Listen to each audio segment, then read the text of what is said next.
Bonjour, bien-aimés. Je vais vous raconter une histoire. Une histoire qui s'est passée dans mon village. Une histoire réelle que j'ai vécue. Il y avait un monsieur de mon village qui était marié à 2 femmes. Il vivait tranquillement avec ces 2 femmes. Elles lui ont fait des enfants. Ces enfants ont grandi. Et ils étaient là. Et ces femmes-là, elles étaient dans leur foyer. Elles se disaient quoi? Nous sommes déjà dans notre foyer. On a déjà eu des enfants, des grands enfants. C'est un acquis. Donc, bon, il n'y avait plus d'efforts. Et elle vivait de la manière où d'autres femmes du village sont dans leur foyer, de façon froide dans le foyer. Il n'y a pas d'histoire, mais la flamme d'amour n'est plus comme c'était au début. Jusqu'à ce que un jour, le monsieur ait le désir de marier une 3e femme. Il a pris la 3e femme. Et cette 3e femme, quand elle est arrivée, elle a dit quoi? Il faut que je maintienne ce monsieur dans ma chambre pour moi seul. Mais comment elle va faire? Elle était très stratégique.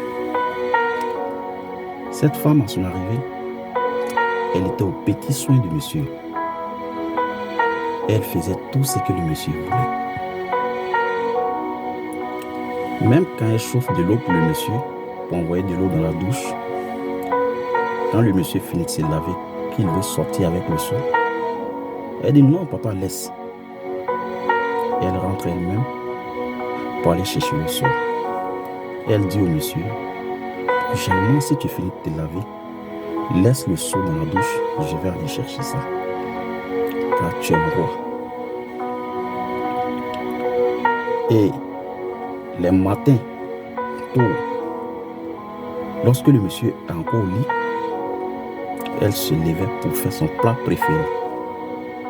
Le monsieur, dès qu'il se lève, la femme chauffe son eau, elle va se laver, il va se laver plus tôt. Quand il finit de se laver, son plat l'attend, il mange. Les soirs, après ses travaux, elle fait un effort pour trouver un temps pour le monsieur. Le faire coucher, contrôler ses ongles. Si ses ongles ne sont pas bons, elle taille ses ongles. Elle lui fait un soin du visage. Elle lui fait un massage. Le monsieur, dans sa vieillesse, a retrouvé une partie de sa jeunesse. Il était tellement épanoui. Et que lorsque la femme claquait les doigts pour dire je vais tant, le monsieur s'est exécuté. Il passait plus le temps dans la chambre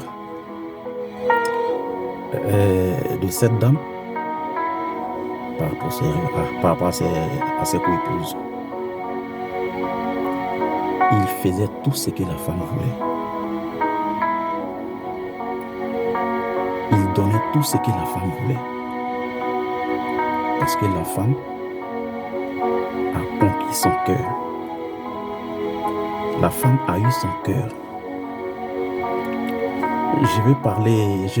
J'ai pris un peu cette histoire, bien aimée, pour te parler de quelque chose. Toi qui es dans la maison de Dieu.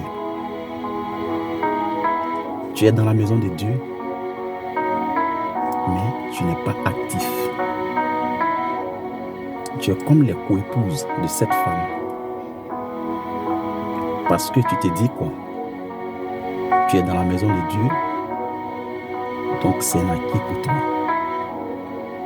Et tu pries. Ça fait des années que tu pries. mais tes prières ne sont jamais exaucées. Tu demeures toujours le même chrétien. Le chrétien de nom. Mais tu n'as jamais pris la peine de faire ce que ton Dieu te demande réellement. Ton Dieu te demande l'obéissance, la soumission.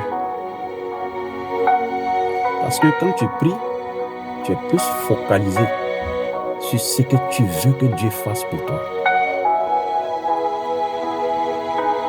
Mais tu ne fais pas ce que Dieu te demande.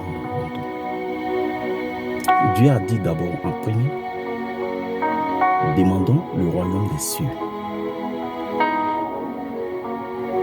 Cherchons le royaume des cieux. Quand tu cherches le royaume des cieux, dès que tu as le royaume des cieux, en bonus, Dieu te donne tout ce que ton cœur désire. Dieu sait de quoi nous avons besoin. Il connaît notre besoin. Mais il nous demande juste l'obéissance, la soumission. Si tu constates que depuis que tu es à l'église, ta vie ne change pas, ce n'est pas parce que Dieu n'écoute pas tes prières. Mais comment est-ce que tu pries? Comment est-ce que tu pries? Est-ce que dans ta prière, tu demandes l'amour du Christ? Est-ce que dans ta prière, tu demandes le Saint-Esprit? Est-ce que dans ta prière, tu demandes à Dieu de changer ta vie? Est-ce que dans ta prière, tu demandes à Dieu de te donner la connaissance et le discernement? Non. Peut-être tu es focalisé sur le mariage que tu veux. Tu es focalisé sur l'argent. Tu veux juste que Dieu te rende riche. Tu veux juste que Dieu te donne un foyer. Tu veux juste que Dieu te donne un boulot. Tu veux juste voyager.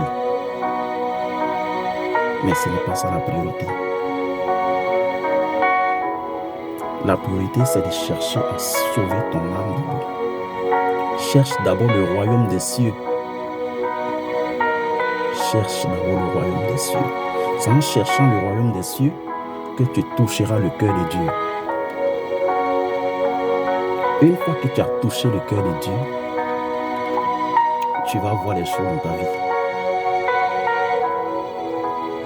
S'il y a des choses que tu veux que tu ne vas pas demander, mais Dieu va te donner. Et tu vas rendre témoignage en témoignage. Donc, bien aimé, il faut te soumettre à la volonté de Dieu. Sois obéissant. Sois patient. Cherche le royaume des cieux. Et tu verras ce que Dieu fera dans ta vie.